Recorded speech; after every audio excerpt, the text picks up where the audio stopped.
Salut tout le monde, salut Song. Alors pour être totalement transparent, il y a eu un petit problème de carte mémoire, donc c'est la deuxième prise. Donc on va faire semblant de se dire les choses pour la première fois. Song, t'es le meilleur. Non, donc aujourd'hui on est avec Song, kiné du sport, qui est un des, à mes yeux en tout cas, un des meilleurs kinés. Et aux yeux de beaucoup de basketteurs en Ile-de-France, un des meilleurs kinés qu'on a, qui a travaillé avec des athlètes de haut niveau, qui travaille avec des clubs comme le Valois, le Paris Basketball, etc. On va parler de pas mal de sujets sur la performance. J'accélère un petit peu parce que vu qu'on a déjà dit les 10 premières minutes de ce qu'on va dire, voilà, pour que ça soit un peu plus naturel. Donc on commence, je me souviens de quoi on a parlé du coup, donc on commence sur le premier sujet, c'était donc ta passion pour la kiné. Je vais juste répéter mon anecdote. Donc il y avait quelques années, j'avais une douleur au coude, j'étais venu voir Song, etc. On avait fait plusieurs tests, on ne trouvait pas vraiment la cause du problème, donc j'étais sur le point d'aller faire d'autres examens pour voir si c'était pas une fracture de fatigue, parce qu'à l'écho on ne voyait rien. Et du coup, Song m'avait appelé à 23h30 en me disant oui, j'ai regardé ça, nanana. Donc ça veut dire qu'à 23h30, il pensait à moi quand même. Passe demain au cabinet, on va regarder, on va tester les trucs. Donc c'était le dry needling à l'époque. Donc on avait fait du dry needling sur mon triceps, ça avait réglé le problème. Donc voilà, je suis pas le seul à avoir ce genre de témoignage. Tu es quelqu'un qui se donne à fond pour trouver les solutions. D'où est-ce que ça devient? Bon, j'ai la réponse, tu me l'as donnée, mais d'où est-ce que ça devient? Est-ce que c'est quelque chose que tu fais pour tout le monde? Est-ce que c'est quelque chose que… Pourquoi tu as cette qualité d'aller au fond des choses? Ouais, je te disais que ce côté-là, je trouvais ça… Je ne sais même plus ce que j'avais dit tout à l'heure, c'est chaud. Hein. Naturellement, ouais, j'ai toujours aimé ce que je faisais. Je parlais du coaching tout à l'heure, quand j'entraînais au basket, c'était important pour moi de voir les adversaires, de filmer les adversaires. Et sur les basketteurs, souvent, tu as des relations de confiance qui se créent entre toi et le kiné, enfin le kiné et le joueur. Et donc forcément, quand tu as des relations de confiance comme ça qui se créent, tu peux pas les décevoir. Et donc tu essaies de faire en sorte de chercher, de chercher des solutions, de comprendre pourquoi est-ce que la personne a mal. Et donc des fois ça te revient, des fois ça te revient pas. Non, mais chez moi, je pense pas qu'à toi. Hein. Chez moi, je fais mes trucs, tu vois. Mais c'est souvent le soir où quand tout le monde dort, quand ma femme, quand mes enfants, tout le monde dort, c'est là où je commence à trabosser un peu. Et donc c'est là où je réfléchis un peu à mes cas cliniques et où je rédige des articles. Et c'est là où si ça vient, et je t'appelle et je me permets de t'appeler parce qu'on se connaît. Et après les joueurs en général, ça se passe très très bien parce qu'on se connaît bien. Donc on s'envoie pas mal de messages, même le soir, il n'y a pas de problème. Donc voilà, c'est pour ça que ouais, je cherche pas mal et j'aime pas de décevoir les gens, quoi. Ouais. Et du coup, c'est ce que tu disais aussi, parce que tu as oublié de le redire, mais je reprends, que tu avais pris justement moins de patience cette année pour pouvoir garder cette qualité au-dessus de la quantité, pour justement apporter ce suivi et essayer de régler le problème de chaque patient que tu as entre les mains, quoi. Ouais, c'est vrai que j'ai pris très très peu de patients et parce que je préparais un projet, tu sais, pour partir en Asie, il fallait que je travaille moins pour préparer plus le voyage. C'est beaucoup d'administratifs, c'est beaucoup de trucs comme ça. Et c'est pour ça que j'ai pris un peu de recul par rapport au club, au Paris Basket, à Boulogne aussi, j'ai pris beaucoup de recul. Et c'était une année aussi de projet où tu sais, il y avait Armel qui se présentait à la draft. Ouais. Et lui, son agent, Louis, m'avait embauché pour préparer la draft. Et donc cette année, c'était vraiment la dernière année. Donc tu vois, comme je te disais, mais si tu réfléchis pas à son cas, tu vois, si tu fais pas du bachotage des combines, si tu regardes pas ce que les équipes NBA cherchent, tu te prends pas la tête et tu laisses comme ça. Ouais. Tu vois. Et comme j'avais suivi une année auparavant, quand il était à Boulogne, l'été, en plus j'ai eu toutes les données sur lui. Et donc c'est cool parce que j'avais vu l'évolution et je savais ce qu'il fallait travailler dans chaque phase de force musculaire. C'était facile après. Et quand tu mélanges avec les données de la NBA et ce qu'ils ont besoin, tu te compares en plus par rapport sur NBA.com, tu peux avoir toutes les données de la combine. Nous, on s'est comparé à un joueur, on a dit vas-y, l'objectif c'est lui, on l'a dépassé, c'est bon, tu vois. Mais en fait, il faut bosser à côté, tu vois. Et ouais, c'est une relation de confiance qui se crée. Cette année, j'ai fait que ça quasiment. J'ai fait que bosser sur le doping. Après, ce qui est intéressant, c'est que forcément, je pense que tout le monde va se dire, ok, j'ai un joueur pro, potentiel NBA, etc. Ok, je vais me donner à fond, etc. Toi, ce qui est fort, c'est que tu le fais pour tout le monde. Moi, je suis un joueur, à l'époque, j'étais en région 2 ou je sais pas, région 2 ou prénat à la limite. Et tu avais quand même cette idée de recherche. Tu vois, tu as plein de kinés ou de préparateurs physiques. Ok, ils vont plus se donner sur forcément les patients, les sportifs les plus intéressants et moins sur les cas lambda, on va dire. Mais toi, tu as ce truc de… Tu donnes à fond pour tout le monde. Et je trouve que ça, c'est respectable et c'est honorable. Ouais, merci. Ouais, c'est ça que mon plus gros kiff, c'était, je crois, il y a 2-3 ans, je crois, quand il y avait les U18 de Paris Basket qui jouaient contre les U18 de Boulogne. Ah ouais, là tu voyais les deux monde. côtés. Je kiffais les voir jouer, tu vois. Ouais. Je kiffais, mais de ouf, hein. Je disais, mais ça c'est bien, ça me fait plaisir de voir jouer. Tu l'as regardé en mode kiné, ah ouais là, bel appui sur le jeu. Ouais, mais grave. mais aussi parce que tu sais, tu sais ce qu'ils avaient, tu savais quel était leur move qu'ils aiment bien, on avait bossé dessus, tu vois. On avait dit que là, quand tu avais un peu mal là, place tout ton appui comme ça, tu auras moins mal. Tu vois, on réfléchit là-dessus et ça marchait, tu vois. Voilà, tu vois, ça marchait très très bien. Donc c'était cool, c'est vraiment cool. Tu vois, j'aime bien quand c'est comme ça. C'est pas d'animosité entre interclubs. Ouais. C'est plus, tu vois, il y avait des joueurs de Boulogne qui discutaient avec des mecs de Paris. C'était cool, tu vois, on discutait et c'était plus dans la même passion, le basket, tu vois. Pas genre, lui, il vient de l'autre club, nous on s'en foutait. Enfin, moi, en tout cas, je m'en fous, tu vois. Pour moi, vous avez 2 jambes, un bras, une tête et c'est bon. Oui, et puis en plus, l'année d'après, ils pouvaient très bien jouer dans le même club. Ouais, c'est ça. Ça change tout le temps. Ouais. Ok, donc ça, c'est sur l'aspect passion qui était propre. Ouais.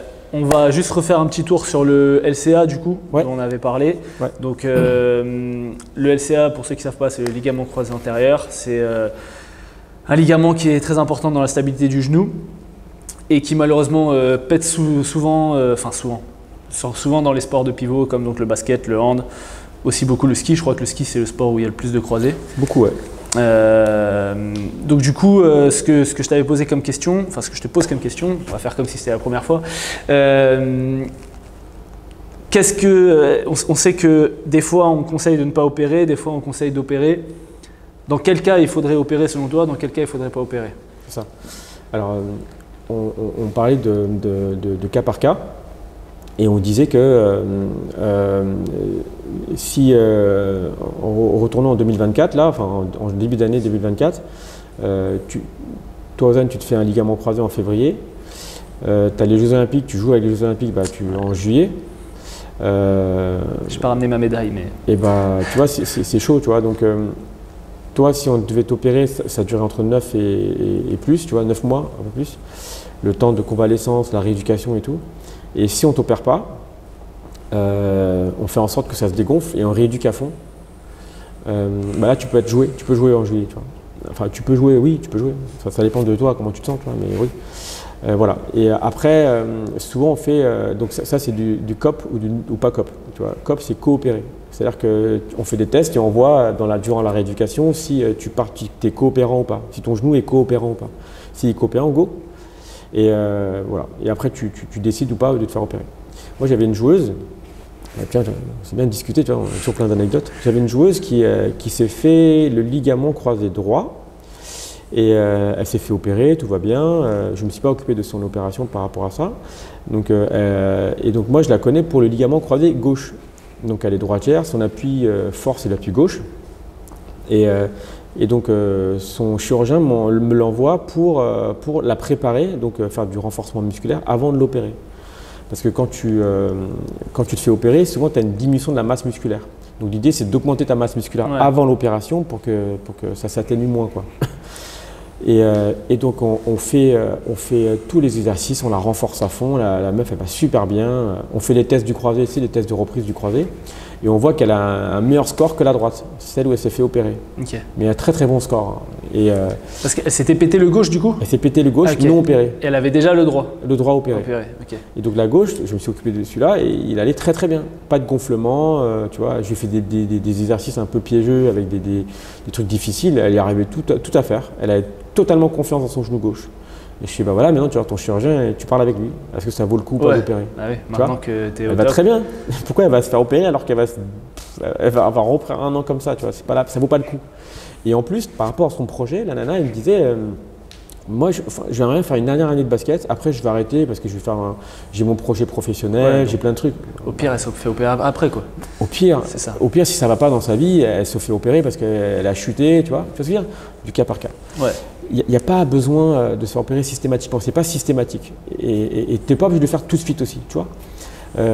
Tu peux prendre le temps, tu peux finir une saison parce que si ton jeu va mieux et tu participes tu es très co, bah, tu le fais à la fin de l'année, tu vois.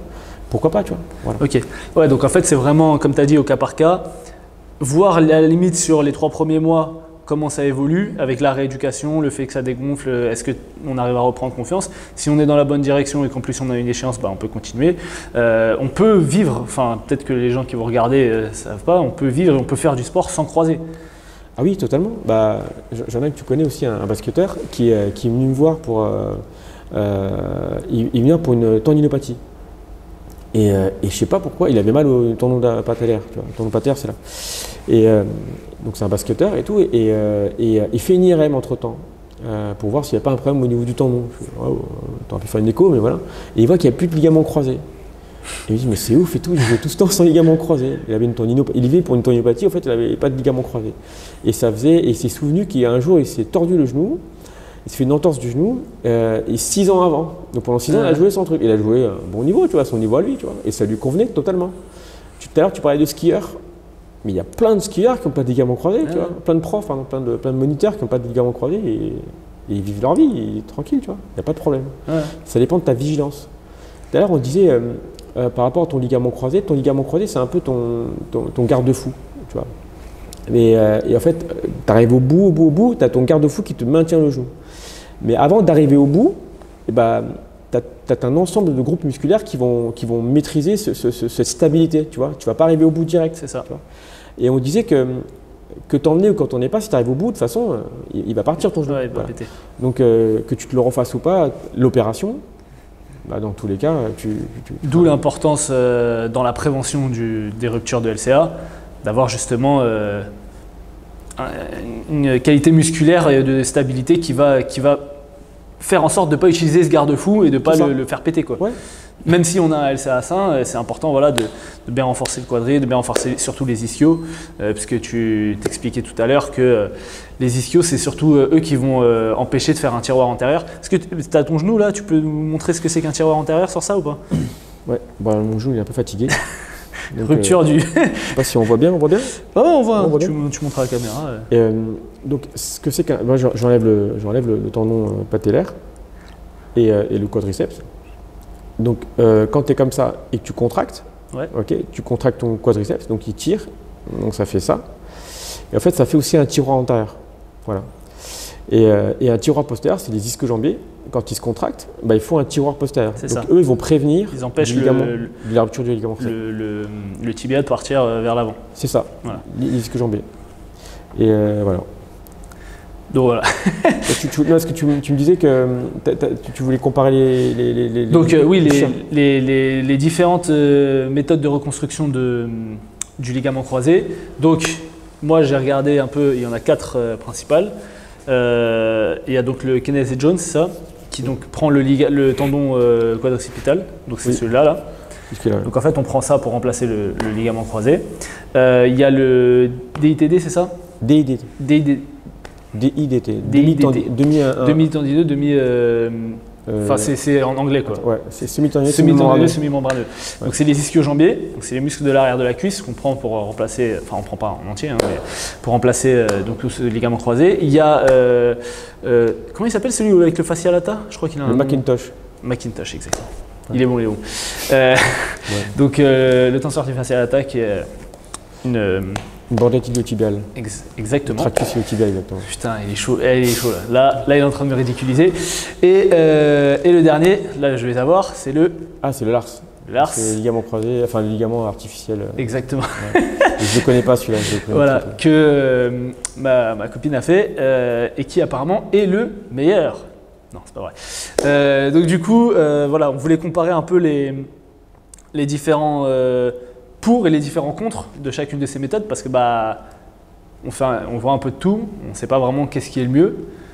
Alors, qu'est-ce que tu peux nous dire par exemple sur le premier, sur le Kenneth-Jones?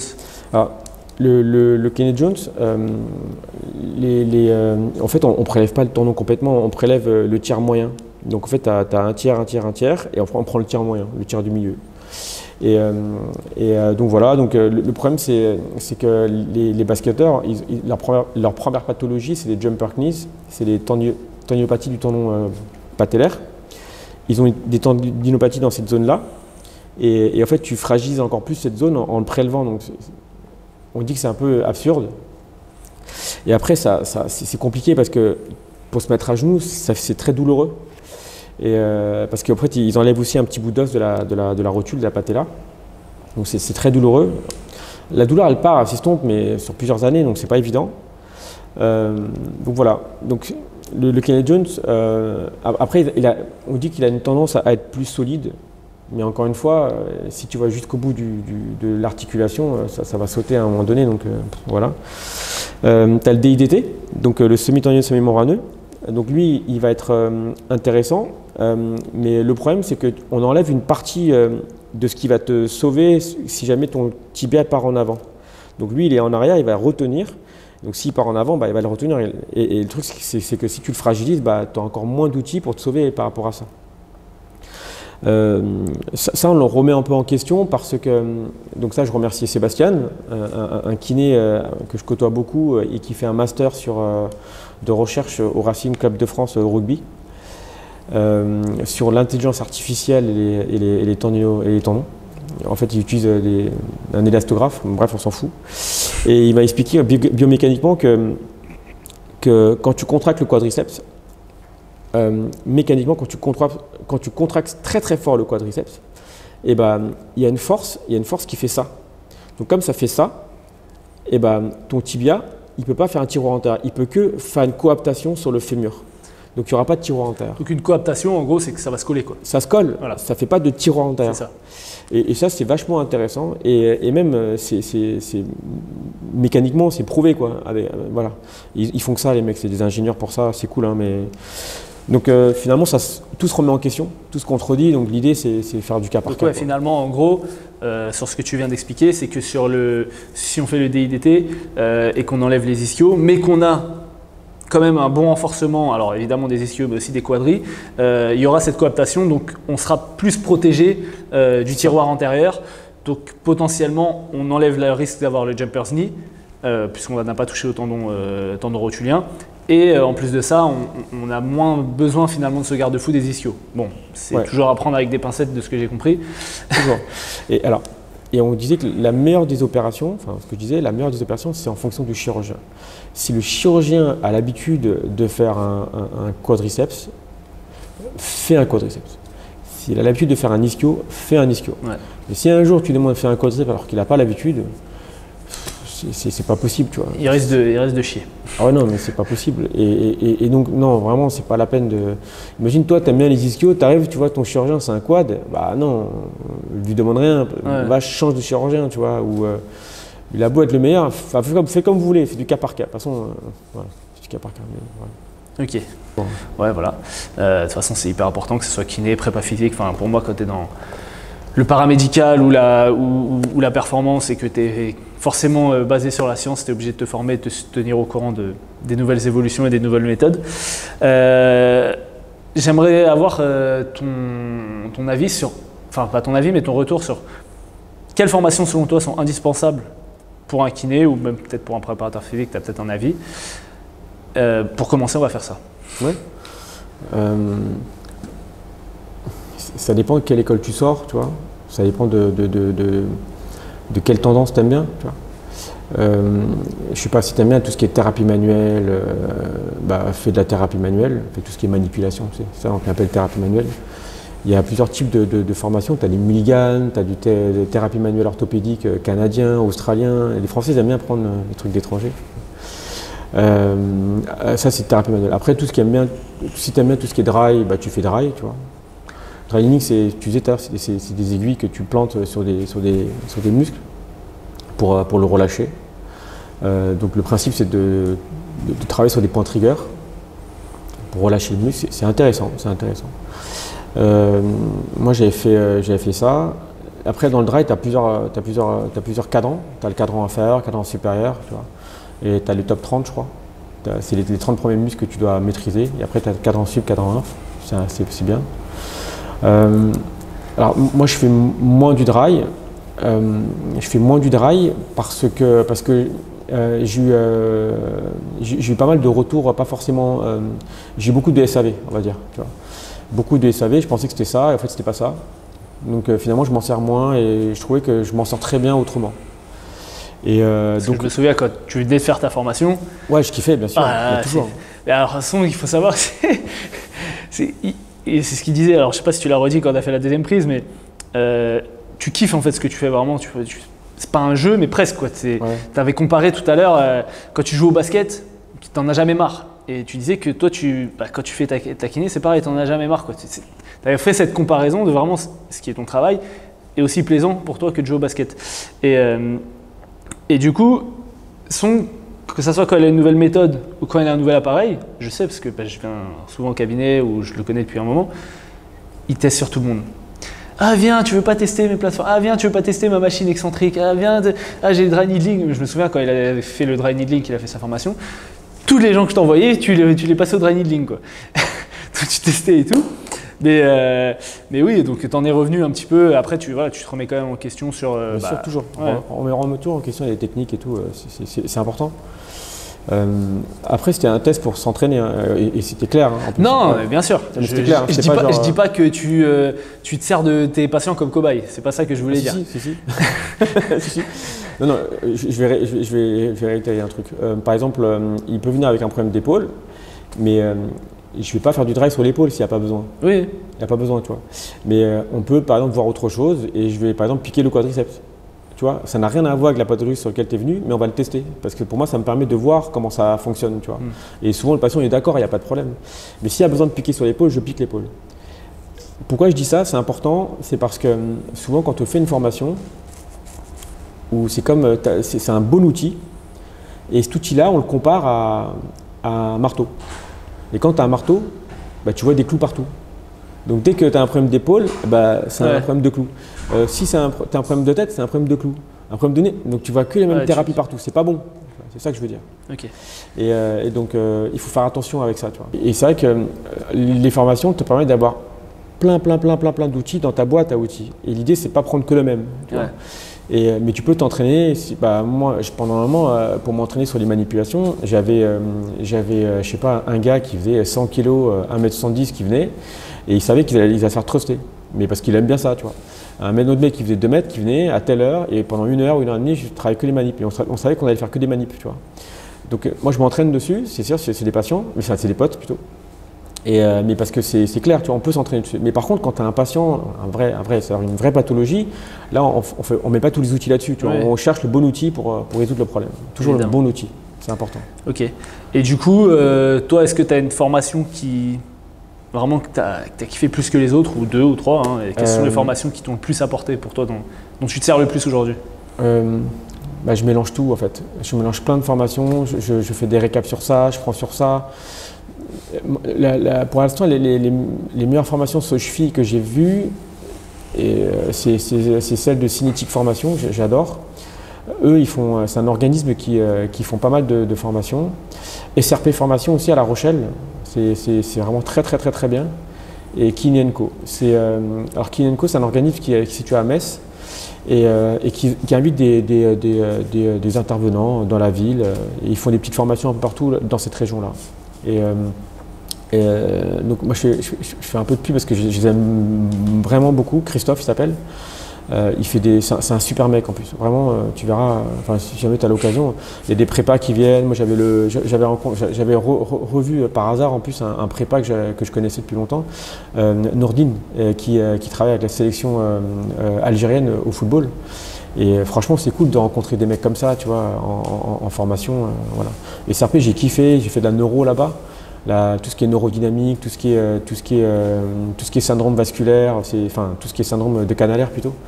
Donc c'est des nerfs qui passent dans des endroits et qui peuvent, dans des canaux, et qui peuvent donner des irradiations ou des douleurs, tu vois. Ça t'enlève, les formations te permettent aussi de te remettre en question sur ce que tu penses que c'est sûr. Tu vois. Par exemple, le piriforme. Tu sais, le piriforme, c'est le piriforme que c'est toujours non, tu connais le piriforme? Oui, le muscle. C'est une nouvelle nomenclature, c'est pour ça. Ah, ok. Ouais, mais parce qu'en fait, les anciens, je les connais plus. Et tu as souvent le syndrome du piriforme, tu sais, qui donne le nerf sciatique, tu vois, enfin, qui donne une douleur du nerf sciatique. Et en fait, c'est totalement faux. C'est ça qui est marrant. Ok. Et ça a été prouvé vachement bien, tu vois. Et Brian Littré, c'est un formateur que je kiffe bien, avec qui je discute beaucoup, passionné aussi par son taf. Lui, il fait des formations là-dessus, tu vois, sur la neurodynamique, tout ce qui est neuro à fond. Ok. Donc bon, là, tu nous as parlé d'organismes de formation qui étaient bien. Ouais. Mais est-ce qu'il y a vraiment une formation, un thème? Genre, est-ce que par exemple, je sais pas, j'ai n'importe quoi, les plateformes de force ou non, ça n'existe pas les truc. plateformes de force. Il n'y a pas de formation sur les plateformes de force. On a abordé en Cinétique Formation avec Massamba Mbaye, qui est le préparateur physique de plein de sportifs, dont Zachary Zaché. Et on en a parlé parce que lui, il est passionné aussi par ça. Et ouais, les plateformes de force, il n'y a pas de formation. Il y a des mecs qui sont très très forts là-dedans, comme Romain Tourillon, ils sont très très bons, et qui bossent beaucoup sur les plateformes de force. En fait, il faut savoir que quand je dis qu'ils bossent beaucoup, qu'ils connaissent bien, c'est pas genre il les fait sauter et après il a des données et voilà, c'est pas ça. Hein. C'est avec les données, qu'est-ce que j'en fais? Ouais. Tu vois, c'est ça en fait que je veux dire. Et ils connaissent vraiment très très bien leur sujet, quoi. On peut Ok. en discuter vraiment. Là, il me lave, comme tu dis, tu vois, il me lave 1000 fois, tu vois. Non, mais vraiment, ça m'a les clés d'ici, tu vois. Ok. Il vient, quand il a des joueurs qui viennent, il fait ses séances ici, tu vois. Ok. Et donc sur les formations, moi j'avais un coup de gueule à passer. Parce que plusieurs fois tu m'as dit ouais viens, il y a une formation de ci, de ça, etc. Franchement les tarifs c'est abusé. Genre c'est des formations qui durent quoi? 2-3 jours? 2 jours. Allez, 2 jours pour la plupart. Et c'est minimum 400 balles. Voire des fois c'est 1000, 1500, etc. Ouais. Vous êtes combien par formation? Ça dépend. Si c'est moi, neuromodulation percutanée, on était 10-12 même pas. Voilà. Minimum 10. Ouais. Ça veut dire que pour 2 jours, les formateurs ils prennent minimum 4000 balles. Bah, Si non. le but de Ouais. ta formation, enfin Ouais, moi je comprends. c'est ma vision du truc, hein. Si le but de ta formation c'est de justement transmettre de l'information, essaye, je comprends que voilà, c'est ton travail, faut que tu rentabilises, il faut que tu fasses rentrer des sous, mais si ton but c'est aussi de faire transmettre, bah, rends-le accessible. Moi je suis désolé, même si tu es préparateur physique dans un club, moi tu vois je fais pas vraiment de la prépa physique de haut niveau, actuellement je fais plus du coaching, mais même si tu es préparateur physique dans un club, tu gagnes pas 5000 € par mois. Aujourd'hui, la prépa physique, même si ça s'est développé, dans le monde professionnel, c'est pas des salaires de ouf quand tu es salarié. Ça veut dire, imaginons que tu es à 2005, ce qui est déjà bien pour être dans une structure pro pour un préparateur physique, à l'époque tu étais au SMIC. 2005, tu payes ton loyer ou ton crédit, tu payes ta bouffe, tu payes etc. Comment tu peux mettre chaque mois 400 balles ou 500 balles ou 1000 balles parfois dans des formations et te tenir au courant? Je trouve que c'est un peu disproportionné par rapport à ok, ça t'apporte, et je suis sûr que tu as déjà dû faire des formations au final où tu n'as rien appris, mais je suis sûr qu'il y a plein de formations où tu apprends des choses, ça t'apporte, ça te permet de voir les choses d'une manière différente. Mais je pense que ça devrait être plus accessible pour le contenu qui est offert. En tout cas, après en France, on est habitué aussi à l'université où voilà, c'est presque gratuit, etc. Mais je ne sais pas ce que tu en penses toi sur ça. Sur ça, moi je pense qu'on est des assistés. Je pense qu'on est des assistés. Toi, t'aurais bien gagné plus ou pas? J'aimerais bien gagner plus, oui, bien sûr. Ah voilà. Donc tu connais la réponse. Si tu peux gagner plus et que Ouais. tu fais une offre supérieure à tes consultations, enfin tes honoraires, et bah s'il y a des gens qui viennent pour payer pour ça, bah tu le prends. C'est par rapport à l'offre et la demande. Oui, mais du coup, potentiellement, il pourrait y avoir plus de gens qui viennent. Il n'y a pas besoin. Ceux qui sont les plus passionnés, ils vont venir, tu vois. Ouais, ou ceux On qui ont les moyens. on était que 10-12, même pas. Hein. Sur le mec, il y avait à neuromodulation, il était un mec de Monaco, un mec de Lyon, un mec de je sais pas où, mais il venait de partout, juste pour faire la formation. C'était la première. Et non, et ça mérite le truc. Et même je me suis dit, c'était quoi, c'est 500 balles, 600 balles? Non, c'était 750 €. 2 jours, 750 €. 750 €, pour donner le contexte, hein, qu'est-ce qui t'apprend? Il y a une patiente, elle peut avoir la névralgie d'Arnold. C'est une névralgie, c'est une douleur irradiante en casque, comme ça. Ce sont des gens qui travaillent au bureau, qui ont des douleurs irradiantes. Et ces gens-là, ils sont souvent en burn-out. Ils arrêtent de travailler. Et parce que quand ils travaillent, ils ont mal au crâne. Ils ne peuvent pas vivre parce que dès qu'ils sortent un peu, ils ont mal au crâne. C'est pas une vie pour eux, tu vois. C'est galère. Ils sont prêts à se suicider des fois, tu vois. Et toi, avec la technique, tu peux comprendre comment fonctionne. Donc à l'échographie, tu peux voir où est-ce que ça bug, tu vois. tu fais le traitement, 3 séances, c'est réglé. Est-ce que ça vaut les 750? J'ai envie de te dire, moi je vais économiser 5000 € pour payer le truc, pour avoir cette connaissance, je le paye. La connaissance, ça n'a pas de prix. Parce que tu peux. Là, je pars en Thaïlande, je vais l'utiliser ça, tu vois. Même si tu me retires l'écho, je vais trouver un écho, je vais me débrouiller pour trouver, tu vois. La connaissance, ça n'a pas de prix. Vraiment, il faut trouver les bonnes formations. Et tu vas sauver des gens. Grâce à mes formations, j'ai pu aider Armel. Grâce à mes formations, j'ai pu t'aider, j'ai pu changer ta vie. Parce que toi, ton problème de coude que tu donnais, tu galérais de fou, tu ne comprenais pas. Tu étais prêt à payer des IRM à je ne sais pas combien, tu vois. Pour rembourser. Ouais, tu comprends, ouais, mais parfois mal remboursé, tu vois. Tu es prêt à te faire irradier, tu vois, par rapport à l'IRM et aux radios, pour savoir ce que tu avais. En fait, ce que je veux dire, c'est que c'est des connaissances qui peuvent sauver des gens. Tu vois. Bien sûr. Des gens qui... Mais justement, c'est dans ce sens-là où les connaissances devraient être, je trouve, plus accessibles. Parce que tu dis, tu as fait ces formations, etc. Tu as mis 750 € pour faire 2 jours de formation. Je vais te donner l'exemple de la plupart des... Tu m'as dit les plus passionnés, mais c'est aussi, vous étiez 10-12, parce qu'il faut pouvoir les mettre. Et si... Moi, j'ai envie d'apprendre. Mais tu vois, je parle de moi, hein, mais c'est d'autres personnes. Si tu as... Et s'il y a une réalité économique derrière ça, si tu ne peux pas mettre 750 € pour 2 jours de formation, tu ne peux pas. Et dans ce cas-là, tu es en arrière. Et je trouve que c'est très bien que tu puisses aider des gens qui ont la névralgie d'Arnold, etc. Mais pourquoi dans ce cas-là ne pas diffuser plus? Mais ça, après, c'est plus un positionnement politique presque sur la vision du truc. Et on ne va pas parler de ça. Ouais, de toute façon, même si ceux qui me suivent connaissent mon avis sur vous connaissez mon avis sur la question. Mais donc voilà, ça c'était juste mon avis. Toi, tu as le droit d'avoir, tu penses que ça les vaut. Moi, je pense que se former, je suis sûr que ça apporte des choses. Je pense que les tarifs sont un petit peu élevés pour justement le plus grand nombre. Mais voilà, c'était mon petit coup de gueule sur ça. Là j'ai raté Franz Bosch. Franz Bosch, c'est un préparateur physique. C'était l'agilité du mouvement. C'était où? C'était à Clairefontaine. C'était 1800 €, tu vois, sur 3 jours. J'ai raté parce que là, c'était trop juste là. Parce que tu parles de formation, mais il y a le matériel qui coûte cher. Oui. Moi, tu vois, je pars avec un échographe, ça vaut 20 000 balles. Je pars avec un EPT, c'est une électrostimulation, mais pour mettre dans l'aiguille, ça vaut 5 000 balles. L'électromyogramme, le M-Durance, ça vaut 5 000 balles, tu vois. Donc, je peux pas tout mettre, tu vois. Donc, la formation, c'est bien, mais le matériel, il coûte encore cher. Oui, c'est sûr. Du coup, tout coûte cher. Transition parfaite, puisqu'on devait parler aussi du matériel. Ouais. Donc, c'est ce que je disais tout à l'heure. Toi, souvent, tu m'as parlé souvent des appareils. Ouais, ce que 2 à l'avoir en France, je l'ai commandé, etc. Et tout. C'est le côté geek, je pense. Ouais, voilà. C'est le côté geek, c'est la PlayStation. Je joue pas à la PlayStation.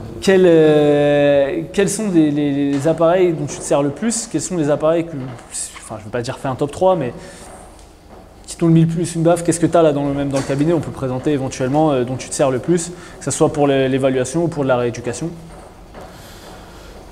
Tout ce qu'il y a au cabinet me sert énormément parce que je les ai sélectionnés exprès, tu vois.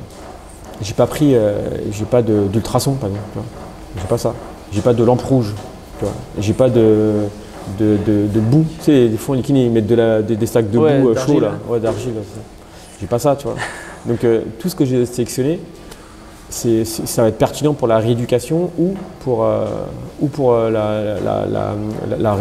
début de la rééducation et la réhabilitation. Tout ça, je kiffe tout ce que j'ai pris. Vraiment, tout est sélectionné pour, tu vois. Je ne me suis pas pris la tête autrement. Je me suis beaucoup pris la tête sur quel produit choisir, qu'est-ce que ça va me servir, qu'est-ce que ça sert aux basketteurs ou aux sportifs. Je me suis vraiment fait chier là-dessus. Mais en ce moment, l'outil que j'utilise le plus, c'est mon iPad. C'est la connaissance. Tu vois.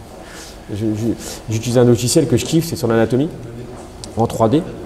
Et je dors avec, je me réveille, je travaille dessus. Donc le matin, je me réveille, je prends mon café, je me mets dessus, tu vois, j'aime bien. Et après, l'outil que je me sers beaucoup en ce moment, l'outil de révision, c'est l'échographe. Et l'échographe, j'en mange tous les jours, mais tous les jours, je le bouffe. Je fais entre 1 heure à 3 heures d'anatomie par jour, tu vois, pour comprendre. Okay. Et donc, je teste sur mes enfants en ce moment, tu vois. Mes enfants, ils y vont, ils se mettent sur la table. Mais non, mais ils kiffent. En fait, ils connaissent trop de trucs. Ils connaissent des mots. On joue à des mots, par exemple, avec des lettres, tu vois, commençant par A, ils sortent des mots, anisotropie, je fais waouh, tu kiffes, tu vois. Ils ont quel âge pour l'information? Ils ont 6 ans, 7 ans et 9 ans. Ça va, ils sont prêts, futur Ouais, ils médecin. sont prêts. Non, pas médecin, franchement, je m'en fous de ça. Et là, j'ai essayé d'orienter mon fils au basket. Là. J'ai acheté un maillot d'équipe de France. Il kiffe. Ah, ils sont bien en Non, plus. c'est trop bien, ouais, ils sont beaux. Ouais. Non, mais voilà, donc l'échographe, beaucoup, en ce moment, énormément. Et j'ai pu l'utiliser énormément aussi au stage là, aux États-Unis, au tournoi Nike, là, EYBL. C'est vraiment kiffant. Et ouais, voilà, non, j'utilise beaucoup cet outil-là. Les plateformes de force, je les utilise moi, je les ai rendues, les Vald, elles sont très très bien. Je vais peut-être essayer d'en récupérer pour la Thaïlande. Tu les as rendus, c'est-à-dire pourquoi tu les louais? Parce que c'est des locs, ouais, c'est que des locs. Il n'y a pas d'achat avec Vald. Ok. Et tu fais que louer avec eux. Et très très bonne plateforme de bonne qualité, en plus avec des données de ouf, tu vois. Donc j'ai beaucoup utilisé, et puis là, en Thaïlande, je vais voir comment je peux mettre ça en place. Et si je peux mettre ça en place, je le ferai, ouais. Il y a Romain Tourion, un prépa et un chercheur, un kiné de ouf. Mais moi, je suis chevalier de bronze à côté de lui, tu vois. Ouais, tu commences. Je commence. Non, mais même Mass aussi, pareil. Tous les mecs là, ils sont forts. Donc il m'a donné des idées pour de la boxe taille. Comment évaluer avec les plateformes de force à la boxe taille, tu vois, par exemple. Donc ouais, je pense m'en servir là-bas. Et du coup, donc là, tu parlais de l'échographe. Donc tu l'as dit, tu as un projet. Là, tu vas partir en Thaïlande demain. Demain, ouais. Demain. Pour au moins 10 mois. Donc tu m'as parlé un peu avant qu'on commence de ce que tu peux faire justement avec l'échographie, enfin ce que tu veux essayer d'apprendre. Explique-nous en quoi ça consiste. C'est quoi l'objectif? Ce que tu m'as dit tout à l'heure. Je pense que la personne qui va mieux expliquer ça, je te le présenterai, c'est Thomas. Donc l'idée, le dry, pour moi, c'est de la maternelle à côté. Hein, c'est de la maternelle parce que quand tu connais ton anatomie, donc tu prends le muscle en pincette et tu piques. Donc tu connais ton anatomie, donc voilà. Donc c'est un muscle un peu plus profond, tu devines que c'est là, parce que tu connais l'anatomie. Ouais. Et là, je compare à quelqu'un qui rentre chez lui le soir, quand il fait nuit, il n'y a plus d'électricité, il sait où est sa chambre, il sait où sont ses toilettes, sa salle de bain, et il sait se démerder, quoi. Le frigo, peut-être pas le frigo, parce que ce qu'il y a dedans, c'est chaud. Mais voilà, tu comprends le truc, quoi. Et moi, avec l'écho, j'allume la lumière. Ouais, donc ça facilite beaucoup de choses. C'est pas pareil, je suis beaucoup plus serein. Thomas, des fois, quand je me mets à fond, j'y vais, hein, je vais voir le gars, je vois comment ça fonctionne, tu vois. Je vais le voir, et quand il pique, genre c'est un peu Matrix, tu vois, il évite les balles. Ouais. Et quand je dis il évite les balles, il évite les artères. Et il pique pile poil dans le muscle. Il passe le courant, et boum, ça. Voilà, la différence c'est quoi? Donc qu'est-ce que c'est? Donc le dry, c'est tu piques et tu fais plusieurs fois, tu essaies de créer ce qu'on appelle des twitch, des contractions involontaires, donc pour épuiser le muscle. Et moi je le pique une fois, je mets le courant et voilà. Et c'est fait. J'aurai le même résultat sans faire mal à l'autre. Sans faire mal. Juste le début quand ça rentre, mais c'est tout. On va aussi chercher à faire des dépressions ou de l'activation du nerf. Par exemple, quand je te touche la cuisse, tu as l'information, le nerf te donne l'information comme quoi je te touche. Donc si tu connais les trajets des nerveux, tu peux aller proche du nerf et mettre un courant pour diminuer cette douleur. Tu vois? Donc ça m'intéresse beaucoup. C'est un game changer énorme. Ouais. Tu vois, j'avais un joueur qui est venu pour des douleurs et je ne savais pas quoi faire d'autre que des massages. Et c'était perturbant parce que c'était important pour lui. Je t'avais dit que dans la vie, il y a des choses qui sont des phases importantes dans la vie. Il allait signer au Bayern. Ouais. C'est compliqué. Tu comprends que c'est compliqué parce que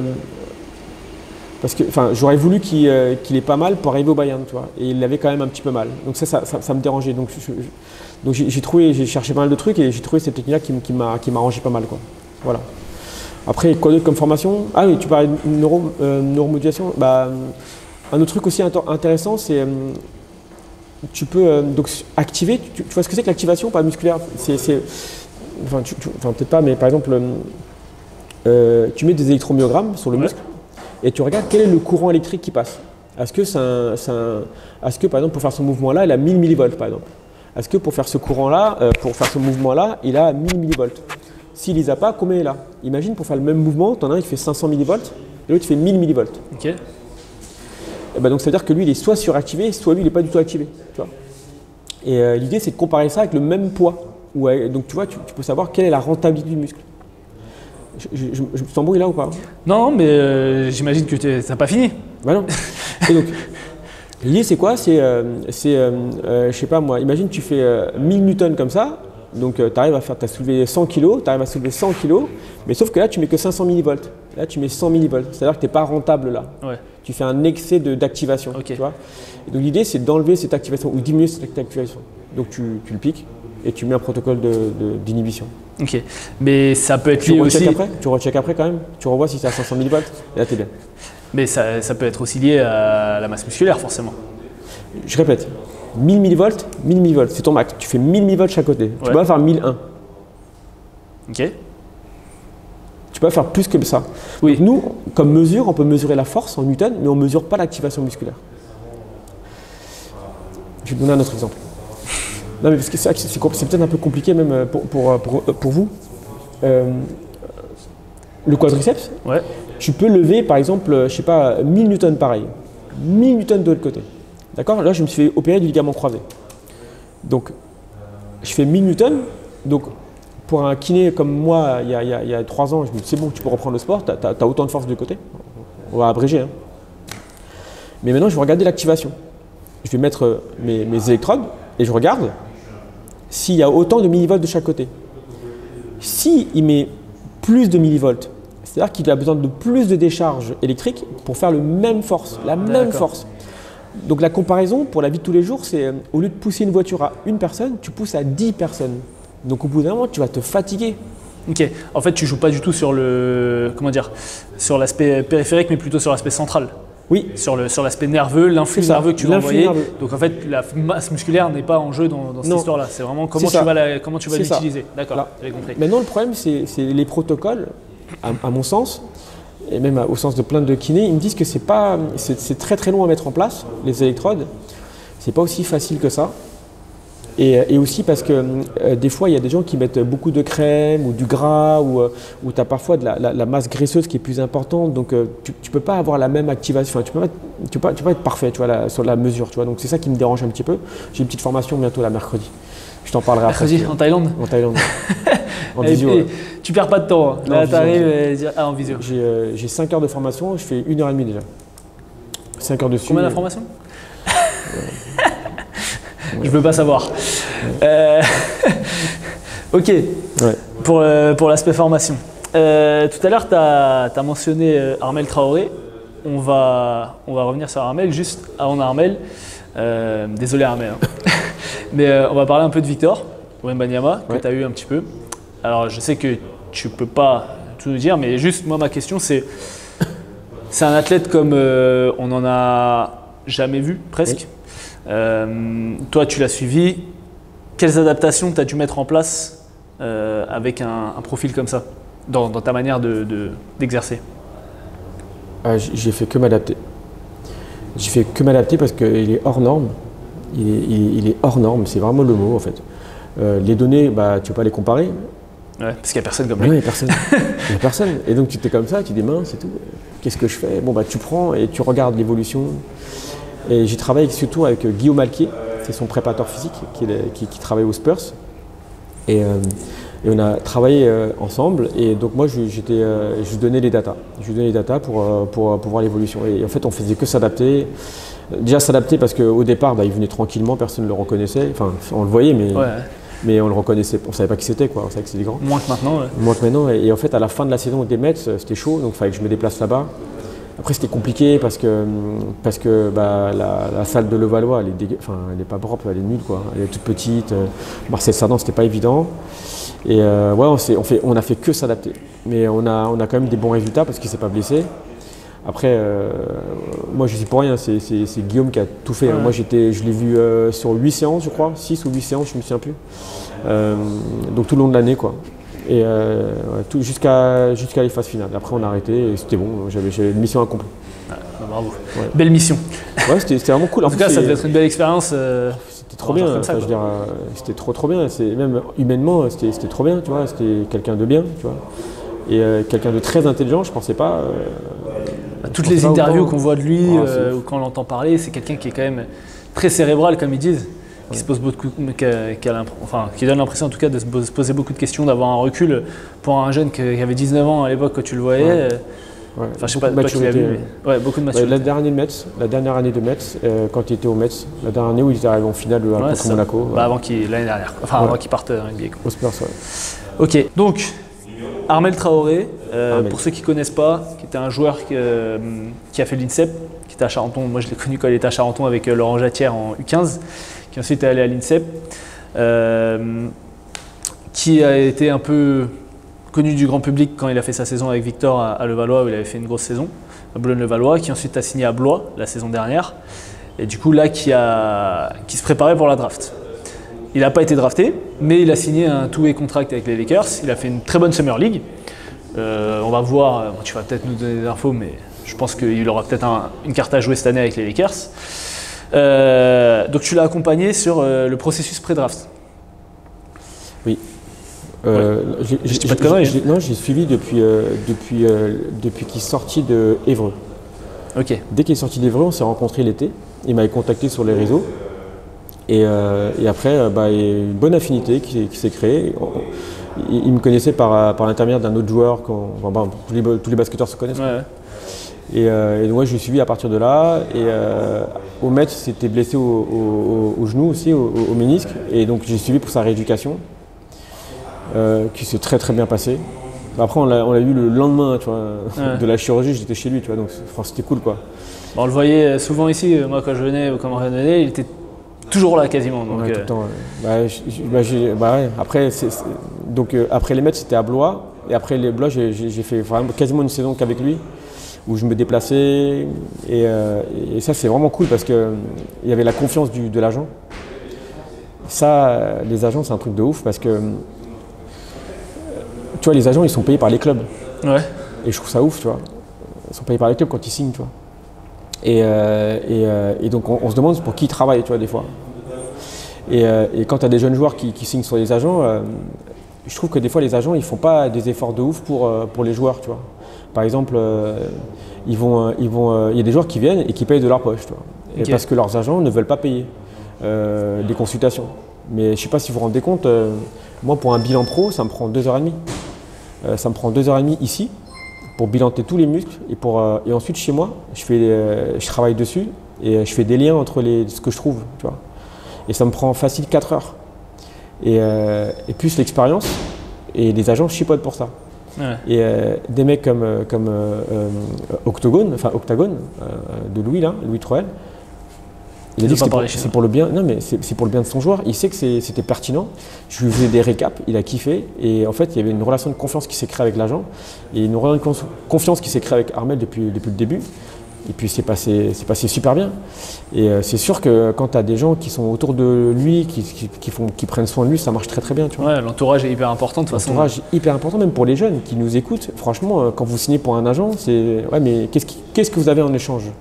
C'est pas parce que vous avez le bras long, très très long, limite qui peut influencer des entraîneurs, que ça va être un super agent. Parce que peut-être qu'il ne vous veut pas du bien. Ouais. Tu vois ce que je veux dire? Il va avoir son staff, il ne va pas forcément remettre en question son staff, parce que son staff c'est le bon staff, alors que si tu ne remets jamais en question ton staff, il est tranquille. Il faut toujours se remettre en question. Alors si je ne suis pas bon, vire-moi. Ouais. Tu vois ce que je veux dire? Et je pense c'est pour ça aussi que je pense qu'ils n'ont pas eu de problème. Parce que, bon, moi je te connais encore une fois, mais je pense que quand on travaille avec toi, on est vite rassuré. On sait que ce que tu fais, ça va être pertinent. On sait donc, si tu nous dis, ok, ça me prend tant de temps, il faut que ça, et qu'ils voient le résultat à la fin, ok, tiens, tu as un compte rendu, tiens, je t'explique ce que j'ai fait, tiens, si ça. Grave, et en fait, forcément, ça rassure et tu es plus à même qu'un mec qui te dit, bon, écoute, c'est temps, mais je te dirai ce qu'il faut faire, t'inquiète. Si tu le connais pas, t'es pas rassuré. Alors maintenant, toi, tu es en contact avec lui. Tu vois, c'est même pas genre c'est temps, c'est le mec qui me disait, mais combien je te dois? Tu vois la différence? C'est pas genre, c'est même pas moi qui réclamais. Ouais, c'est ça. Et en plus, moi je réclame pas beaucoup, enfin je réclame pas en général, tu vois. Je dis juste, écoutez, c'est comme ça que ça se passe. Tu veux ta gauche? Non, je suis pas. Enfin si, je suis plutôt tendance de gauche, mais je suis pas de l'extrême gauche comme toi. L'extrême gauche, non, je suis normal. Non, je plaisante. Ouais, donc du coup, c'est bien, tu as pu avoir justement cette cette expérience avec l'agent. Donc tu as fait de la rééducation, mais tu n'as pas fait que de la rééducation avec Armel. Non, on a fait tous les datas, En fait, comme je l'ai vu à la sortie d'Évreux, donc j'ai pris les données à partir de ce moment-là et j'ai vu les évolutions et je voyais les pics de forme. Et donc par rapport à ça, quand il s'était blessé, le but c'est de retourner au pic, comme j'avais tous les données. Et je crois que tu m'avais dit que tu étais même au-dessus du coup. À la fin, oui, bien sûr, on était au-dessus. On était au-dessus, ça fait plaisir. Bah oui. Ça fait plaisir de fou. Ça fait du bon boulot quoi. Ouais, franchement, c'est cool.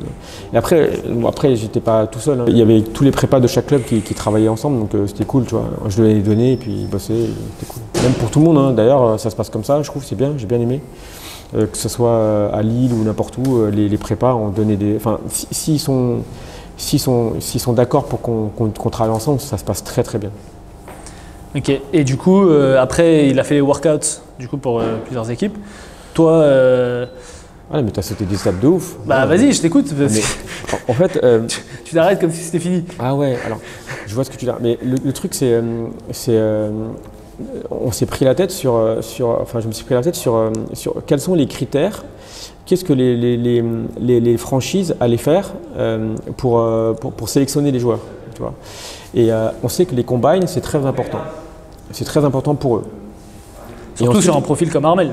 Surtout sur un profil comme Armel, parce que on dirait pas, mais on dirait que c'est un mec qui est très explosif, très très puissant dans la raquette, mais pas si rapide que ça. Tu vois, on pensait qu'il allait avoir des difficultés pour le déplacement. Et donc voilà. Et ensuite tout ce qui est workout basket, moi je peux pas, j'ai pas de panier. En plus je suis pas assez compétent pour lui donner des conseils par rapport au basket. Tu vois, vraiment c'est pas possible. Tu vois. Donc ce qui était cool, c'est qu'il avait des coachs perso par rapport à ça. Et puis moi j'avais tous les datas qu'il fallait pour travailler. Et s'il était là, je savais ce qu'il fallait faire. S'il n'était pas là, je savais ce qu'il devait faire avec son prépa. Tu vois. Donc ça c'était vraiment cool. Et donc on avait comparé les données avec Scotty Barnes. Parce que c'était le même type de profil, 3-4, longiligne, qui est capable de sortir, qui drive, qui est capable de shooter un petit peu quand même, tu vois.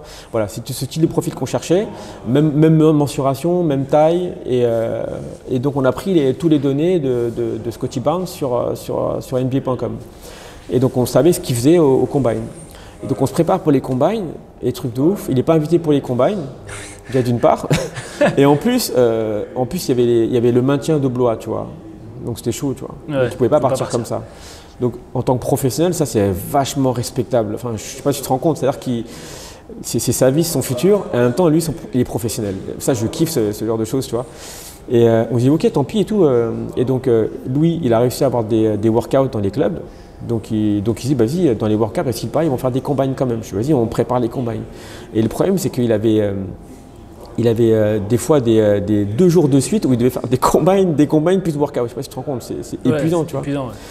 Et surtout que les workouts individuels avant la draft, l'image que j'en ai, moi, peut-être que tu sauras mieux que moi, mais c'est quand même assez fatigant, quoi. Il te demande de pousser. C'est chaud, ouais. C'est chaud. Ouais. Tu fais pas du shoot en stationnaire. C'est chaud, ouais. C'est chaud. Mais après, je trouve que des fois, la rigueur, elle n'est pas totalement là. Des fois, sur certaines. Ça dépend qui tu as, j'ai l'impression. Alors dis-nous, Washington, ils savent pas bien faire ça. Non, mais des fois, c'est pas carré, tu vois. Mais ça, on le sait. Enfin, je m'en suis rendu compte, mais je pensais pas qu'en NBA, c'était possible. En Belgique, c'est normal, je pense. Enfin, alors, je te raconte pas en national, hein, tu vois. Alors, en NBA, je pensais pas vraiment pas. Je pensais pas qu'on n'avait pas cette rigueur de mesure. Un exemple, sur le 3/4 du terrain.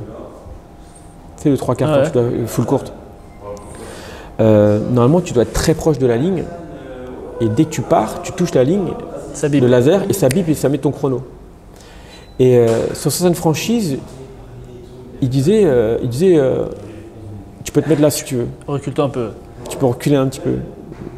Et Armel, il savait que si tu recules, tu pouvais gagner un temps de malade. Bah oui, parce que le temps donné, tu as déjà une vitesse initiale. Ouais, c'est ça. Mais je dis bah ouais. Et les mecs, ils ne comprenaient pas pourquoi il reculait. Ils disaient, mais il va perdre du temps. Non mais c'est des gogoles. Ah oui. Non mais laisse tomber. Parce qu'il se disait quand même qu'il va perdre du temps. Parce que mais les joueurs, les autres, tu vois. Okay. Disaient, mais pas les prépas physiques, quoi. Pas les prépas, ils laissaient quand même, donc je comprenais pas, tu vois. Ouais, après, sur une franchise. Ouais. Pas tout le monde. Je dis pas qui, mais voilà.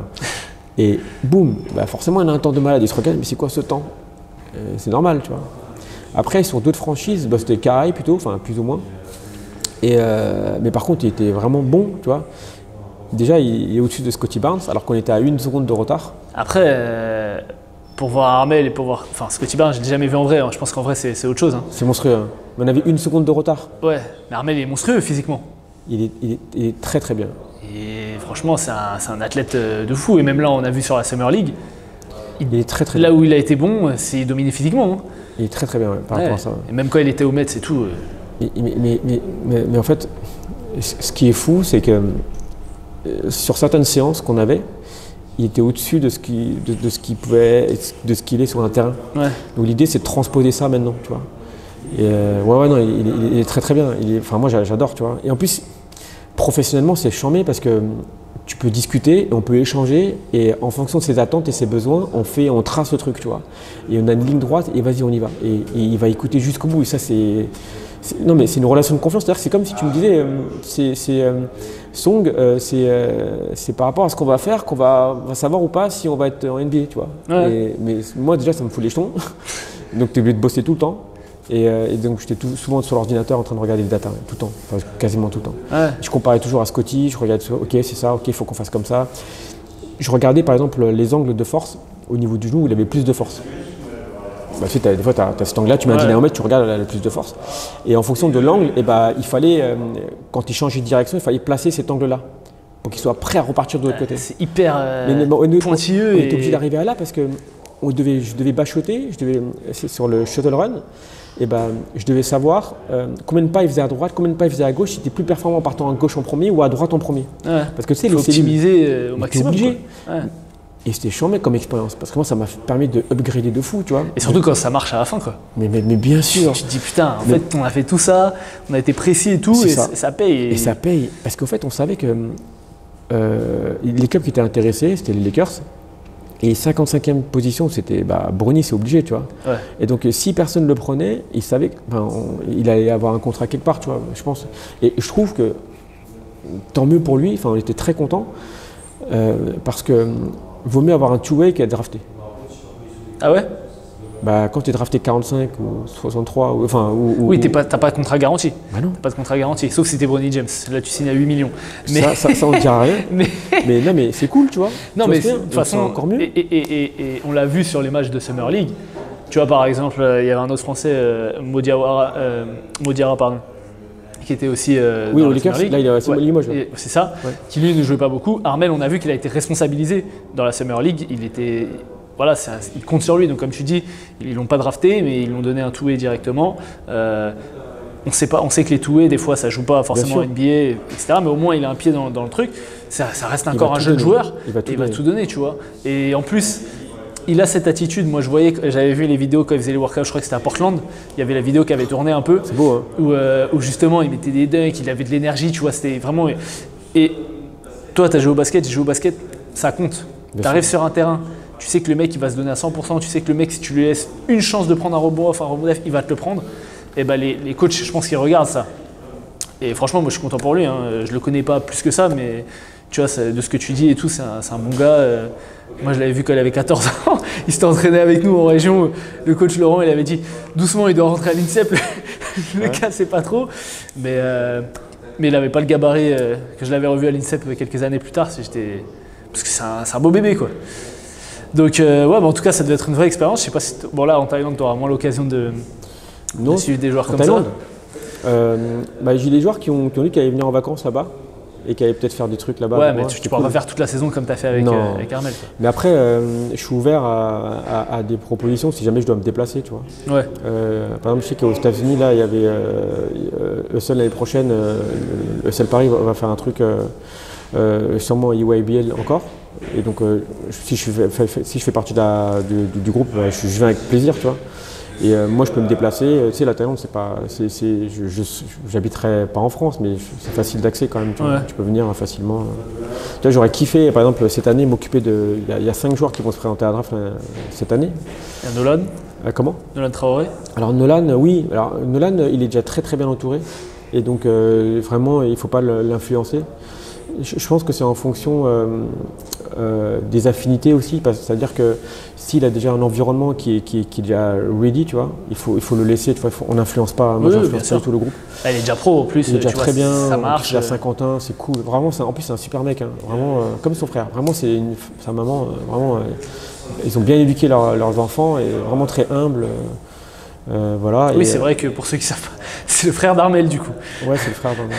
Il y a une sœur aussi qui va arriver, elle est très forte aussi. J'espère pour elle qu'elle va aller loin aussi. Elle est à l'écoute aussi, vraiment c'est top. Hein. C'est une famille vraiment. Nolan Lakers, ça ferait une grande famille avec LeBron Brony et Armel et Nolan. Ouais, grave, c'est marrant. Et non, c'est pas lui, c'est plus des Jess, des gens comme Ilan, des gens qui jouent au Portel, partis au Portel. J'avais Maxime aussi, j'aurais kiffé travailler avec Maxime Loguet. J'aurais kiffé avec des petits joueurs comme ça, enfin des petits joueurs. Hein. C'est des beaux bébés aussi. Hein. J'aurais kiffé m'occuper de ces joueurs parce qu'avec le background, tu vois, là, ça t'a fait une expérience de ouf. Ouais, bah ouais. Clairement. Franchement, en plus, c'était un beau challenge parce qu'il était dans la mock, il était dans les 120, 130, je crois, un truc comme ça. Et tu dis, enfin, c'était un beau challenge. Tu te dis, ouais, c'est pas possible. Mais en fait, si, c'est possible. Parce que si tu connais les critères, tu peux faire en sorte de réussir. C'est pas dur. Et en plus, si tu es rigoureux et que tu bosses tout ce qu'on fait, parce que tu sais, sur les plateformes de force, tu savais quelle phase ça allait pas. Tu vois, donc il fallait trop travailler en excentrique ou trop travailler en concentrique. On a tout fait. Après les cours, ouais, c'était magnifique. Tu vois. Donc, alors, ça me pose plein de questions. Ouais. La première, c'est, donc du coup, tu as beaucoup parlé justement, t'es pas tout seul. Il y a les prépas, etc. Oui. Toi, je sais que tu fais de la kiné, de la réathlée. Ouais. Ça déborde un peu sur la prépa, des fois. Pas avec tous les athlètes, mais je pense que tu as des gens ici avec qui tu fais de la prépa physique. En tout cas, je sais qu'il y a des kinés ici qui font ce que je peux appeler de la prépa physique. Le but, c'est que les mecs soient meilleurs, soient plus performants sur le terrain grâce à l'amélioration de leur qualité physique. Donc, c'est de la prépa physique. Comment tu fais ce lien entre la kiné et la prépa physique? Comment tu échanges avec les préparateurs physiques? Et est-ce que, parce que je sais que toi, tu es hyper rigoureux et tu as du matériel de qualité que tu as investi, etc. Tu parlais tout à l'heure de BetClick Elite.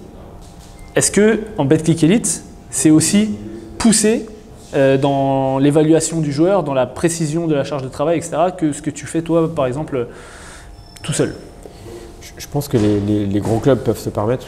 Ouais. Je pense Monaco, j'y vais un peu, leur infrastructure, c'est vraiment top. Je pense Monaco, oui, Lasvel aussi. Ils ont changé leur staff là.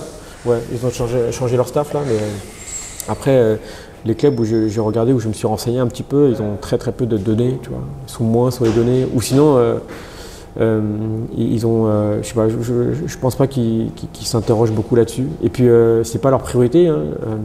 Quand tu as un joueur qui se blesse, t'en prends un autre finalement, puisque tu as l'assurance maladie qui paye l'arrêt maladie, donc tu t'en fous un peu, quoi. T'as pas cet objectif de. En plus, tu les signes pas longtemps, tu les signes 1, 2, 3 ans maximum, tu vois. Donc finalement, ça va te tourner. Donc ils sont pas encore là, tu vois. Ils sont pas encore là.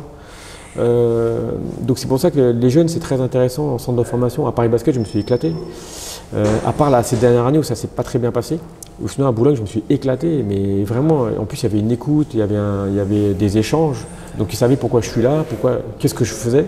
Ah oui, mais en plus, tu leur apportais des trucs auxquels ils n'avaient pas accès si toi tu venais pas, quoi. C'était charmé. Et le coach faisait confiance aussi, Trésor. C'est un ami, mais c'est aussi un super coach. Et on a travaillé tardivement ensemble. Parce qu'il ne voulait pas influencer sur l'amitié et le travail. Et il m'avait fait confiance sur Bilal Koulibaly, qui était blessé. Et l'anecdote de ouf, c'est qu'il n'y avait pas de kiné, qui était disponible. Il me dit son et tout, je suis en galère et tout, j'ai Bilal qui est blessé et tout, je m'en fous, j'ai pas le temps, tu vois. Il me dit rends-moi service, s'il te plaît, prends-le, c'est un super bon joueur et tout. Et je fais vas-y si tu veux. Donc c'était à l'équalité espoir, Non, quand il était U18. U18. Encore. Dernière année U18. Et ça s'est très bien passé avec Bilal aussi. Et après Boulogne, ils ont kiffé. Et en tout cas, Trésor, il a kiffé. Il a dit écoute, franchement, il faut qu'on travaille ensemble s'il y a moyen. Et je dis écoute, on est potes, mais juste potes. Et après, au basket, c'est basket, tu vois. Parce que sinon, on s'embrouille tout le temps. Tu vois. Et il m'a fait confiance. Ça s'est très bien passé. Donc on a pu faire du bon boulot avec Boulogne, tu vois. Non, bien sûr, j'ai kiffé. Ouais. Okay. Et du coup, sur les plateformes de force, tu nous disais, voilà, tu analyses les courbes et tout. Bon, les plateformes de force, même si je sais que tu utilises un peu moins, tu me dis que tu utilises un peu moins, c'est quand même un outil qui maintenant, je pense, est game changer dans la prépa physique. Je sais pas ce que tu en penses. Moi, je m'en sers pas parce que je suis à gauche. C'est un gamin. Je peux pas m'acheter les plateformes de force. Non, mais plus sérieusement, qu'est-ce que ça t'apporte, les plateformes de force? Que ce soit dans l'évaluation ou dans la prépa physique. Ouais, oui, dans la prépa physique. Qu'est-ce que tu penses que ça peut apporter? Pas que, en kiné déjà, c'est vachement intéressant parce que tu as les données sur des pics de forme, tu as des données sur les patterns de la personne, comment elle saute. Tu sais par exemple, je sais pas moi, au mois de septembre ou au mois de août, il est à tel niveau, il saute d'une certaine façon parce que les courbes de force, les plateformes de force, ça va détecter la force que tu appliques dessus. Voilà, si tu peux dire donc, ce que ça, à quoi ça sert. Si tu t'allèges, ça allège la courbe. Et si tu freines ou si tu appuies, ça met de la force sur la plateforme. Et donc tu as une courbe qui apparaît, quoi. Et donc tu as des styles de courbes et que tu connais. Tu vois. Tu sais que les sauces ont une courbe donnée. Tu vois, voilà. Et donc qu'est-ce que ça m'apporte? Et donc tu sais par exemple, pic de forme, il a force max là. Et quand tu n'as pas pic de forme, il n'est pas à force max. Tu connais les tendances. Et quand la personne se blesse, il ne peut pas sauter. Donc l'idée, c'est de voir si, pour le retour de blessure, est-ce qu'il peut retourner avec la même courbe. Ouais. Voilà, c'est ça. Déjà en kiné, c'est déjà un minimum. On remet en question ces courbes, dans le sens où si tu le fais au mois d'août, c'est ballot, parce qu'il est hors forme. Donc l'idée, c'est de faire août, septembre, octobre. Sauf s'il a fait voilà. le fit cap. Sauf s'il a fait au fit camp, c'est vrai. À mon avis, il est hype. Là. Il est pic de forme, sûr. Il est très très bien. Donc l'idée, c'est ça, c'est d'avoir les données que tu mets de côté. Voilà. Et moi, en kiné, ça me permet aussi de comparer. Par exemple, si on a Bilal qui a sauté, dans 3 ans, 4 ans, au Paris Basket, ou je sais pas où je vais être à Tours, j'en sais rien, tu vois. On me dit, on a un super joueur athlétique, U18, même génération, ok, on va comparer les courbes. Tu vois, on peut comparer les joueurs, comment ils étaient avant. Donc ça me sert beaucoup.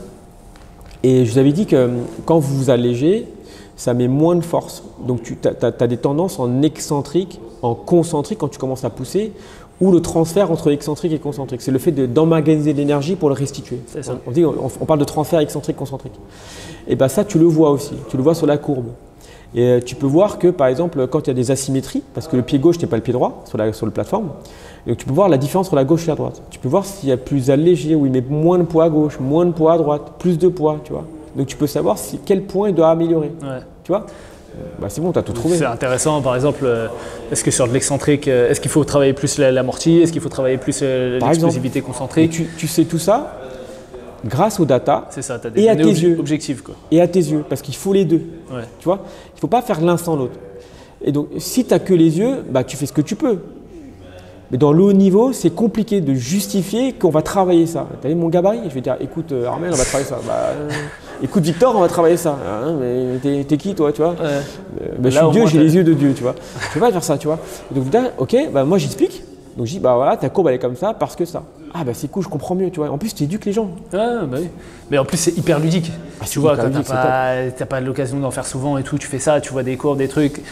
Franchement, si t'aimes un peu le sport et tout, c'est hyper ludique. Si t'es consciencieux de ta progression et de la performance, c'est hyper ludique. Donc moi, j'ai une question qui m'intéresse personnellement et qui, je pense, est intéressante pour la plupart des basketteurs. C'est le travail de pied. Quelle place tu mets sur le travail du pied dans la rééducation et dans la prépa physique de manière générale, même si tu n'es pas préparateur physique, mais en tout cas dans la rééducation? C'est important. Merci, à la prochaine. Non, si, moi sur mes bilans, je mesure le long fléchisseur de l'hallux. Mais ce n'est pas un muscle intrinsèque du pied. Tu vois. Et lui, pour moi, c'est le muscle hyper important. Hyper important parce que, de par son anatomie, parce qu'il est inséré assez haut au niveau du majambier et il va serrer les deux pinces, enfin la pince bimalléolaire. Donc il va vachement sécuriser ta cheville déjà. Et cette année, il y a une publication qui est sortie en 2024 de Romain Tourillon qui montrait l'importance des muscles du long fléchisseur de l'hallux dans la performance. Et donc lui, je le mesure. Et on a des données, c'est-à-dire qu'un athlète doit avoir tant de newtons par poids de kilo, enfin par poids de corps. Voilà. Donc ça, je le mesure. Et je pense que sur une entorse de cheville, si tu ne le mesures pas, eh ben c'est quasiment une erreur professionnelle, une faute professionnelle. Donc c'est important de le mesurer. Donc si vous ne mesurez pas le long fléchisseur, la force du long fléchisseur de la luxe, vous devez être viré. Ouais. Tu le mesures comment? Tu le mesures comment? Avec un dynamomètre. Qui coûte? Qui coûte en location? Non, mais tu peux trouver des solutions. Hein. Tu peux trouver des solutions. Si tu es ingénieux, tu peux trouver des pèses, des pèses poids, là, ouais, des pèses de fruits et légumes. Non, je dis ça parce que quand j'envoie des gens, là j'ai envoyé pareil une cliente à moi récemment ici, elle me dit ah ouais ça n'a rien à voir.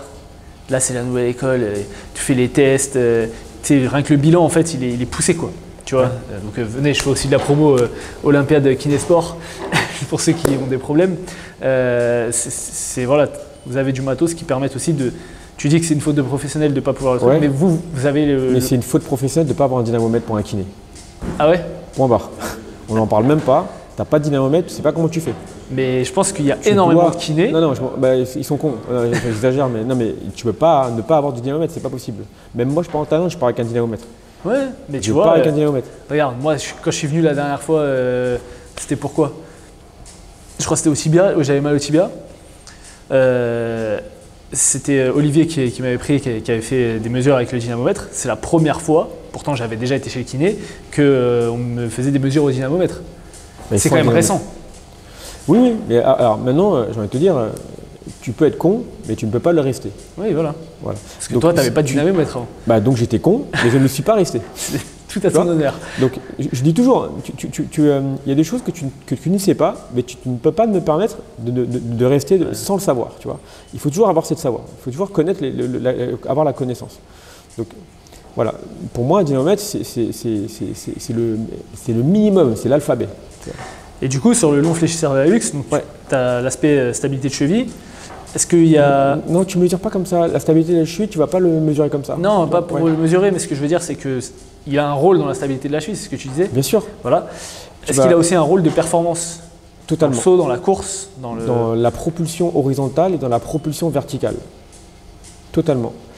Et c'est pour ça que ce n'est pas vraiment un muscle intrinsèque, parce que c'est un muscle qui n'est pas intrinsèque au pied. Tu vois. Il va passer, le muscle, la partie charnue est à l'extérieur et le tendon est à l'intérieur du pied. Donc c'est pour ça que tout le monde kiffe sur le pied. C'est vrai que c'est important, mais le plus important c'est le long fléchisseur de la luxe. Et ouais, c'est ouf. Et après, tu as les fléchisseurs des orteils, et franchement, tu ne mesures rien d'autre dans le pied. Tu n'as pas besoin. Tu mesures le mollet, il va être important, mais celui qui va faire le transfert d'énergie, c'est le long fléchisseur de la luxe. Il va transférer l'énergie de ouf. Et pour une entorse de cheville, tu mesures aussi au dynamomètre, donc, les inverseurs, les éverseurs. Tu vas savoir combien de force il a. Tu vois. Et s'il n'a pas suffisamment de force par rapport à son poids de corps, ben tu sais que tu vas devoir le renforcer. Tu vois. Mais si tu le renforces, c'est bien, tu vas sûrement gagner de la force aussi, mais tu ne sais pas jusqu'où tu dois aller. Tu ne connais pas l'objectif, puisque tu n'as pas les références. Tu vois. Donc un dynamomètre, c'est obligatoire. Et tu vois, c'est hyper intéressant, parce que le travail de pied dans la prépa physique, c'est quand même relativement récent, on va dire, même si ça fait quelques années et tout. Mais c'est quand même, moi, tu vois, par exemple, j'ai fini mon master en 2015, donc ça va faire 10 ans. On n'en parlait pas. Ouais. Et j'ai fait un master à Lyon, tu vois, c'était carré, avec Olivier Bollier et tout. On n'en parlait pas. Maintenant, c'est quelque chose qui en parle de plus en plus. Mais c'est, tu vois, quand tu vas travailler, aujourd'hui, tous les jeunes, ils veulent travailler leur détente, travailler la vitesse, etc. Ok, on travaille les quads, ok, tout ça. Mais je pense qu'il y a un truc à faire aussi, même si ça ne va pas être forcément game changer, mais ça peut changer. Je prends mon exemple personnel. Je sais que j'ai un long fléchisseur de la luxe qui est catastrophique. Genre, je suis incapable de faire, tu vois, les exercices de pied. Moi, je vois Morgane, elle arrive, lever l'orteil, baisser, etc. Moi, je ne peux pas. Je ne peux pas dissocier, etc. Et je pense que si je travaille sur ça, ça peut m'aider sur tout, la propulsion, etc. Et on pourrait tester, mais excuse-moi, je me casse demain. On pourrait tester à l'écho, voir si ton long fléchisseur de la luxe se contracte, avec un mouvement donné, tu vois. Ensuite, on met un courant avec un protocole θ. C'est un courant qui va te donner de la force. C'est pas du dopage, c'est de la force. J'ai des anecdotes sur l'UFC sur lesquelles ils ont fait des θ dessus, ils ont mis plus de newton. Donc c'est ouf un peu, mais sans dopage. L'idée, c'est d'avoir de la force dessus, donc comme ça, tu peux le contracter. En fait, c'est de l'activation, c'est ce que tu expliquais tout à l'heure. C'est de l'activation, ouais. C'est de l'activation nerveuse. Donc en fait, c'est vénère, ouais. Mais du coup, moi, en fait, c'est ça, en fait, c'est que c'est peut-être pas forcément qu'une question de force, c'est aussi une question de conduction nerveuse C'est ça. que je n'ai pas et que tu vas booster en fait avec ce. Alors on peut le booster soit par le nerf, soit par le muscle. Et donc le muscle c'est par le θ, et tu peux aussi faire le nerf aussi, mais c'est dur de trouver le rameau du long fléchisseur de la luxe, tu vois. Il faut avoir un écho à 50 000 balles, tu vois. Moi j'ai pas ça, tu vois. Pas encore. Non mais je peux pas, mais c'est trop cher. Mais par rapport à ce que je fais, ça me suffit amplement. Là, on fait un protocole θ, on reteste après pour voir si tu as plus de force. Ouais. Et par rapport à ça, comme tu sais que tu peux contracter, eh ben go, tu vas encore contracter encore plus. On appelle ça une fenêtre thérapeutique.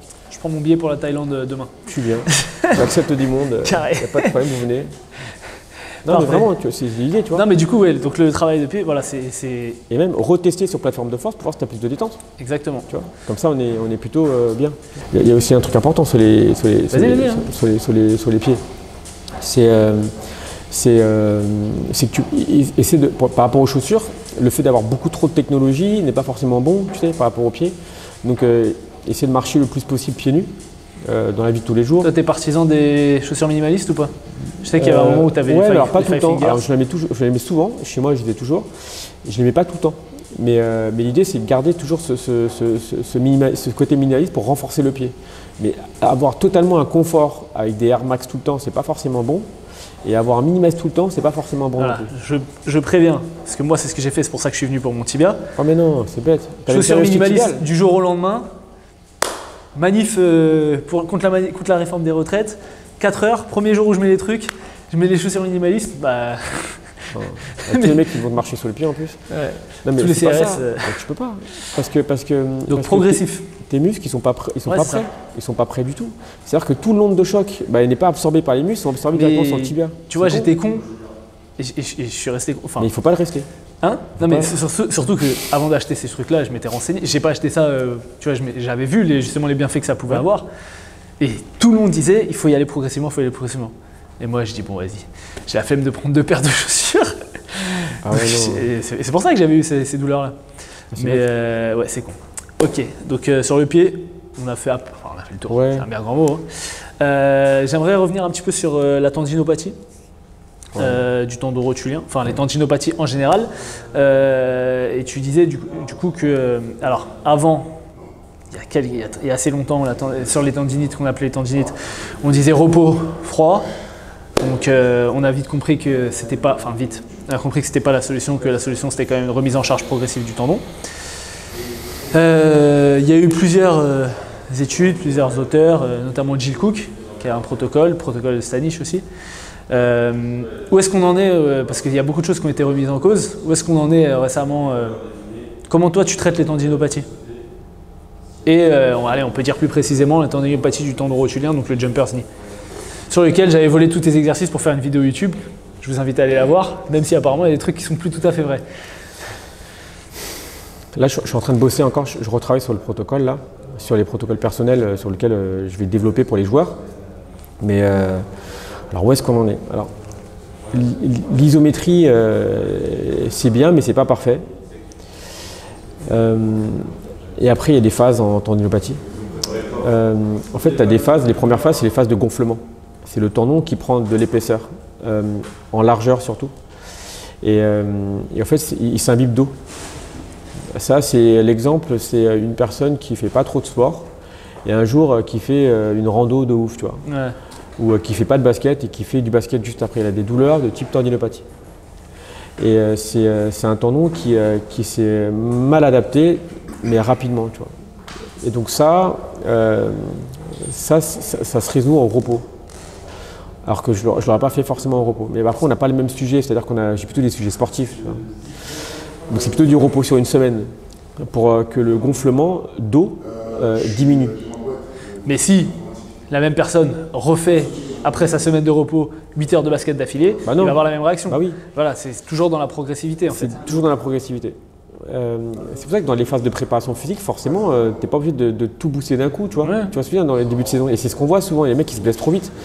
Et en plus en senior, souvent en N3, c'est les mecs qui ont passé la trentaine, tu vois. C'est ce que j'ai dit à mon coach et c'est ce que je faisais aussi sur le Fit Camp. Vu qu'on faisait plusieurs thèmes, on faisait travail de sprint et tout. Là, mon coach, il voulait faire des sprints sur la première séance de reprise, à la fin de la. Des sprints? Mais non. J'ai dit impossible. C'est un coach ou c'est un prépa? Non, c'est un coach de basket. C'est pas un prépa physique. Et tu vois, je lui ai dit, moi sur le speed camp, la première semaine, je faisais toujours du travail de sprint et tout. Première séance, c'est pas possible. Tu avais tout le temps quelqu'un qui se pétait. Parce que, ok, tu as des gens comme moi qui vont être en forme toute l'année parce qu'ils vont faire de la salle, etc. Et tu as des gens, pendant l'été, ils coupent. Ils font rien. C'est-à-dire 2 mois, rien. Tu reviens, tu leur fais faire déjà du cardio, ils sont fatigués et tu fais du sprint. Je dis, tu te pètes la moitié des joueurs. Donc je lui ai dit, heureusement, il m'a écouté. Mais c'est sur la reprise ce que tu disais, justement, faut pas, de manière générale, il faut toujours être progressif dans le sport et c'est encore plus valable sur les tendons et sur les rééducations des tendons. Alors, sinon, c'est un peu vicieux parce que c'est pire que le Covid. Le Covid, c'est quoi? C'est 48 heures, je crois, 24-48 heures, non, c'est ça? Je sais pas. Pour voir, ou je sais plus. On demandera à Jade. On demandera à Jade. Une semaine peut-être, une semaine pour voir que tu es contaminé, tu vois. Et là, la tendinopathie, quand tu fais des sports vraiment vénère, tu as vraiment une vraie tendinopathie au bout de 6 mois, tu vois. Ouais. Ça se voit après, tu vois. C'est ça qui est un peu relou, tu vois. Parce que les mecs, ils se voient, ça va, je peux lever lourd, encore lourd et plus lourd encore. Et en fait, les tendons, ils prennent pas. Ils ont pas le temps nécessaire pour s'adapter, tu vois. Donc c'est toujours le même problème, hein, les tendinopathies. Voilà. Mais moi, je suis un peu dans les méthodes de recherche en ce moment, là, sur tout ce qui est écho, neuromodulation, tu vois, je suis en train de travailler là-dessus en ce moment. Et les problèmes de la tendinopathie, surtout tendon patellaire, comment dire, ça peut être indirectement lié à la mobilité de cheville, mais vraiment de façon très importante. Ouais. Mais ça, c'est prouvé en plus. Je t'avais montré un article là-dessus par rapport à la flexion dorsale. Et ce qui fait que, tu vois, tu peux essayer de soigner le tendon, mais si tu ne soignes pas la cheville avant, tu vois. C'est pour ça que maintenant, donc, les consignes pour les centres de formation, c'est ce que j'avais donné à Olivier. Olivier, celui qui va s'occuper du centre de formation de Paris Basket à ma place. Et ben, c'est surtout de checker les WBLTC, c'est flexion dorsale de cheville. Si tu ne résous pas ça, c'est dommage. Tu vois. En plus, c'est des enfants, c'est tous des jeunes du centre de formation, ils ont moins de 18 ans en général. Même les espoirs, ils ont des mecs qui ont 16 ans. Tu vois. Il faut leur apprendre ça. Et si tu leur apprends ça, dès qu'ils bougent de club, ils vont savoir quoi faire. Tu vois. Et en plus, ils vont peut-être parler à leurs copains, à leur dire, bah voilà les gars, les tendinopathies, déjà, résous ce problème-là. Ouais. C'est quasiment 60% des cas. Tu vois. Et après, tu résous le problème. Après, tu as d'autres phases. Tu as la phase vraiment inflammatoire où tu as un lien très fort de vascularisation entre la bourse graisseuse et le tendon. Et ça, c'est vraiment problématique parce que la vascularisation va augmenter la pression intrinsèque du tendon. Tu vois, et ça fait des douleurs en fait. Et donc à l'écho, nous, on peut couper ça. Tu vois. On peut couper, j'exagère, mais un courant en fait. Tu vois. Ouais, tu peux enlever la sensation de douleur en tout cas. Tu peux enlever ça. Tu vois, pour donner un exemple, on avait travaillé sur le genou d'Armel. Et moi, je savais que ses pics détente, c'était temps, et sa moyenne était temps, mais il y a un pic à ça. Armel, il a combien de détente? Je ne peux pas te dire. Ah, c'est interdit. Et même si les données, il ne m'a pas donné l'autorisation. Et en fait, après la neuromodulation, 2 séances, on fait une séance de prépa, une séance de neuromode, une séance de prépa, une séance de neuromode. Donc ça fait 2 séances, on a retesté à la séance d'après, il avait augmenté de 3 cm sa détente. De son max, pas de sa moyenne, hein, parce que durant la saison il est comme ça. Son pic est là, on a fait encore plus de pics, monstrueux, tu vois. De ouf. Et donc c'est pour ça que quand j'ai vu des résultats, je me suis dit il faut que je rentre dedans, tu vois. Et quand je vois tu peux sauver des gens, vas-y. Donc voilà, par rapport à la tendinopathie, j'en suis là beaucoup, tu vois. Donc je remets vraiment en question moi ma stratégie de tendinopathie. Il faut se remettre en question systématiquement et surtout trouver des outils d'évaluation, tu vois. Comment tu évalues, comment tu sais qu'il y a une vascularisation? Mais tu le sais si tu as l'écho. Tu ne peux pas le savoir comme ça, tu n'es pas magicien, tu vois. Et donc voilà. Et maintenant il y a l'élastographe aussi qui est vachement intéressant. C'est ce que fait Sébastien. Lui il fait une étude sur la contrainte sur le tendon d'Achille. Et en gros, il fait avec un appareil qui s'appelle élastographe. Ça mesure la qualité du tendon avec c'est un espèce de déco, tu vois. Ça coûte 100 000 balles, 250 000 balles. Ça coûte super cher, mais c'est pour les labos, tu vois. Et tu regardes l'élasto, tu regardes le tendon, la qualité du tendon. Et en fait, tu le rentres dans l'intelligence artificielle de l'ordinateur. Tu dis, bah voilà, son tendon, il est comme ça avant l'entraînement. Il est comme ça pendant l'entraînement. Et pendant, parce qu'ils ont des caméras qui visionnent les déplacements. En fait, il faut savoir à quelle vitesse ils vont, à quelle vitesse ils décélèrent. Tu vois, ils mesurent tous les déplacements. De fou, quoi. Ouais, ils ont 26 caméras, je crois, qui mesurent tous les entraînements. Et ils mesurent tous les déplacements. Après, ils recheckent après le tendon. Et grâce à l'intelligence artificielle, ils vont mesurer comment est-ce que le tendon se fatigue. Tu vois. Et en fait, grâce à ça, au bout d'un moment, ils n'ont plus besoin d'élastographe. Et au bout d'un moment, l'intelligence artificielle va dire, bah, en fonction de ta course, eh bah, tu sais que ton tendon il est abîmé de temps. Ouais. Donc repose-toi de temps pour récupérer de temps. Magnifique. Ouais. Et tu vois, mais ça, je kiffe, tu vois, parce que c'est mon truc, c'est la performance, j'adore ça. Mais va faire ça sur un patient lambda, c'est compliqué de lui expliquer tout ça, tu vois. C'est sûr. Il faut que le patient soit aussi acteur de ça, quoi. Mais oui, Tu peux pas faire ça avec quelqu'un qui s'en fout, c'est sûr.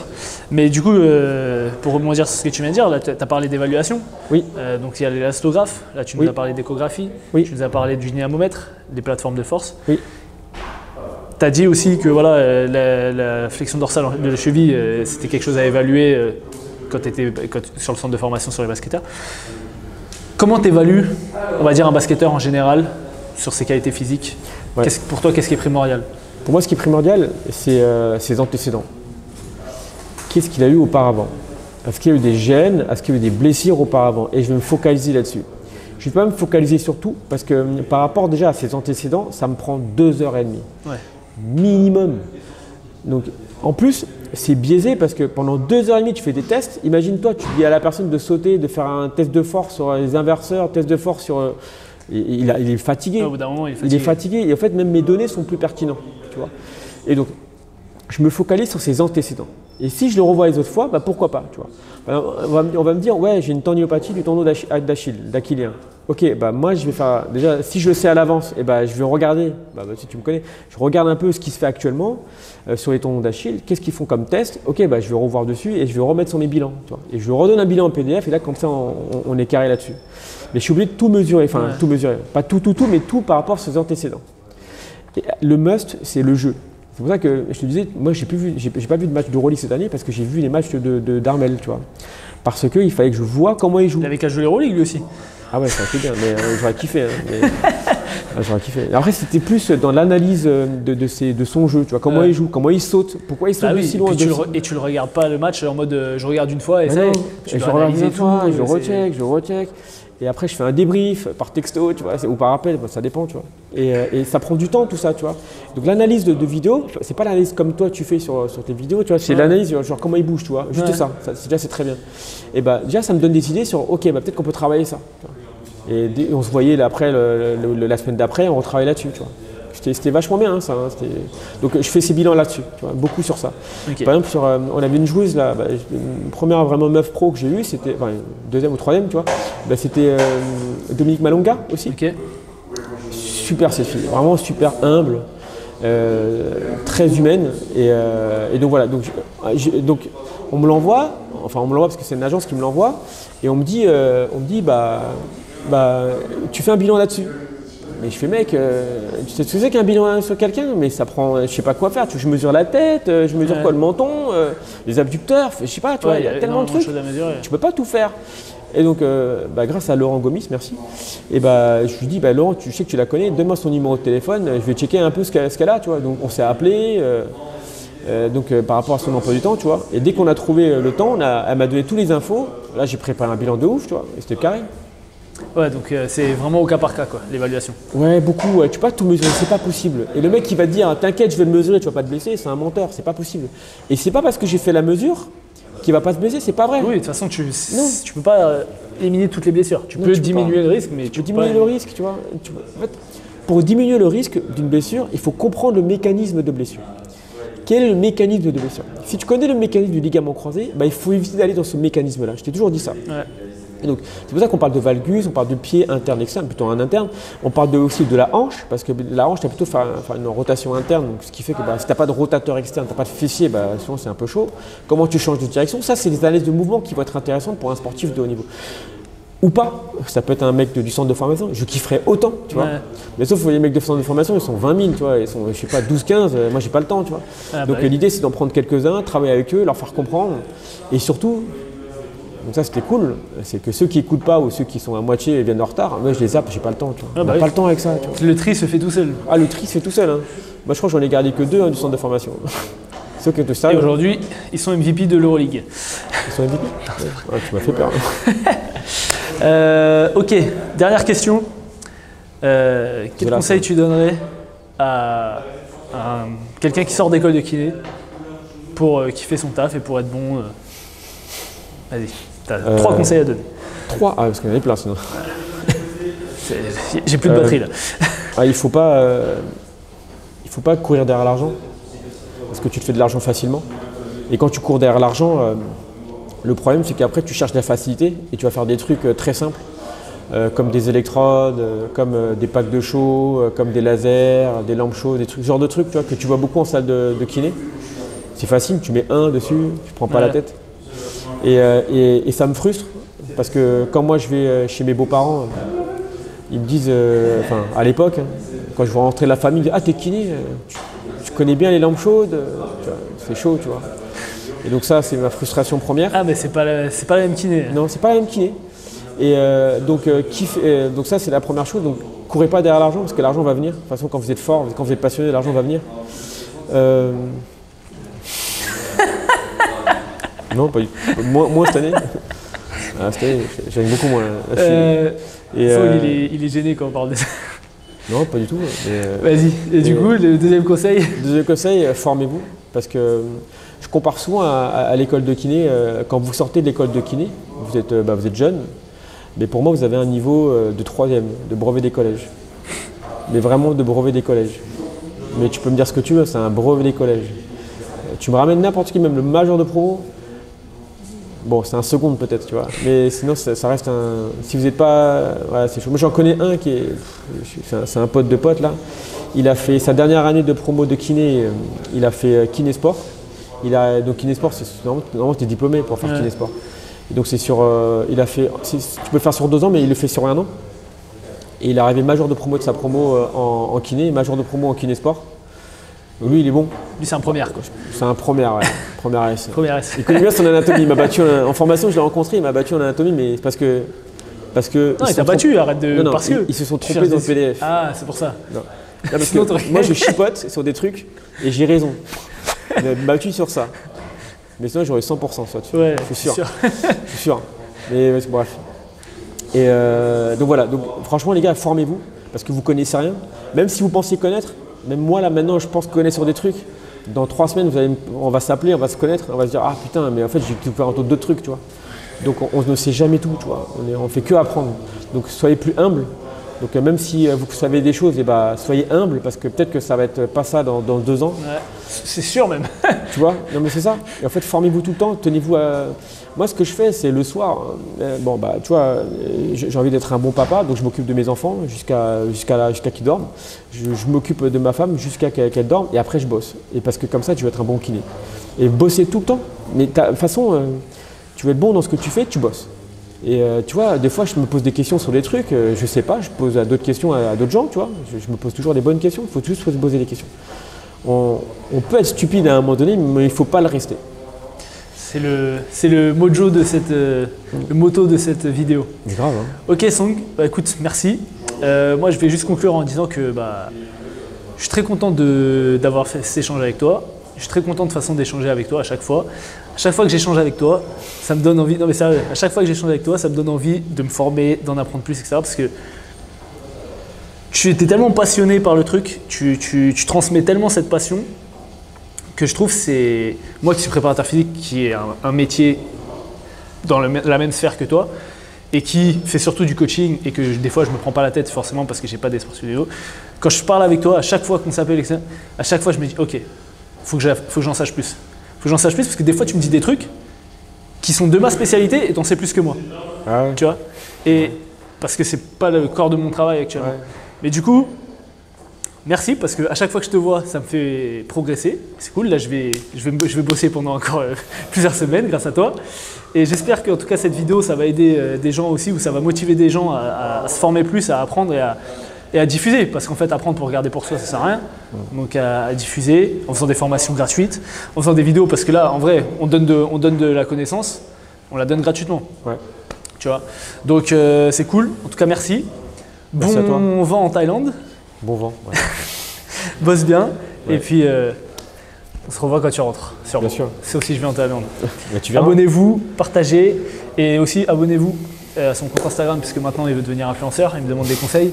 Song.physio, je vous mettrai de toute façon son Instagram et vous pouvez aller checker ça. À la prochaine.